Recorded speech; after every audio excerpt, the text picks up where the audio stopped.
नमस्कार। एक सवाल है जो सदियों से पूछा जा रहा है और शायद हम सब ने कभी ना कभी खुद से पूछा भी है।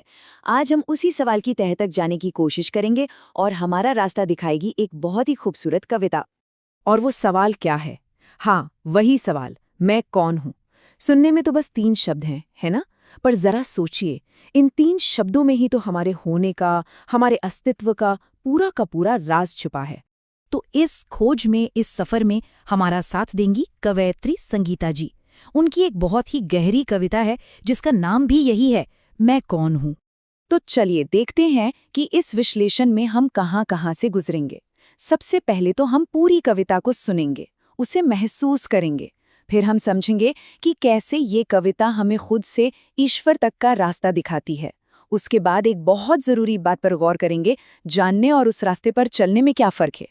और आखिर में हम कविता के नज़रिए से जीवन के सबसे बड़े मकसद को समझने की कोशिश करेंगे। तो ठीक है, विश्लेषण तो हम करेंगे ही, पर उससे पहले चलिए कुछ पल के लिए सब कुछ भूलकर बस इन शब्दों को सुनते हैं, इन्हें अपने अंदर उतरने देते हैं। पेश है कविता, मैं कौन हूँ। मैं कौन हूँ? हाँ, मैं कौन हूँ? इस प्रश्न की आग से तमाम पहेली को सुलझाते हुए स्वयं को जाना जा सकता है। स्वयं को जानने पर ईश्वर को भी पहचाना जा सकता है, उन तक पहुंचने के मार्ग को जाना जा सकता है। ध्यान रहे, ईश्वर तक पहुंचने का मार्ग जानना और जीवन पर्यंत उस मार्ग पर चलते रहना, तनिक भी विचलित न होना, ये दोनों ही भिन्न विषय हैं। ये कोई नया विषय नहीं है, ये मानव की उत्पत्ति से ही है।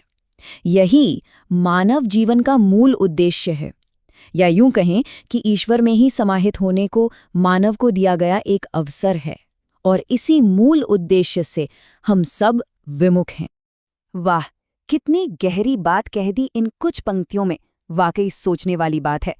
तो चलिए अब इस कविता को थोड़ा और करीब से देखते हैं, इसके हिस्सों को समझते हैं कि ये हमें खुद से ईश्वर तक का सफर कैसे तय कराती है। यहाँ पे जो एक फ्लो दिखाया गया है वो कितना जबरदस्त है, जरा देखिए। ये पूरा सफर एक छोटी सी चिंगारी से शुरू होता है। पहला स्टेप, सवाल पूछना, मैं कौन हूँ। फिर जब इस सवाल की आग में हम अपनी गुत्थियां सुलझाते हैं तो दूसरा स्टेप आता है, खुद को जानना। और कविता का लॉजिक देखिए, कमाल का है। जैसे ही हम खुद को जानते हैं ना, तो तीसरा और चौथा स्टेप अपने आप सामने आ जाता है, ईश्वर को पहचानना और उन तक पहुंचने का रास्ता खोजना। मतलब सब कुछ एक दूसरे से जुड़ा हुआ है। अच्छा, तो रास्ता तो मिल गया, हमने जान लिया कि ईश्वर तक कैसे पहुंचना है। पर क्या सिर्फ जान लेना काफी है? बस यहीं पर कविता एक बहुत बहुत जरूरी और शायद सबसे मुश्किल सवाल हमारे सामने रखती है।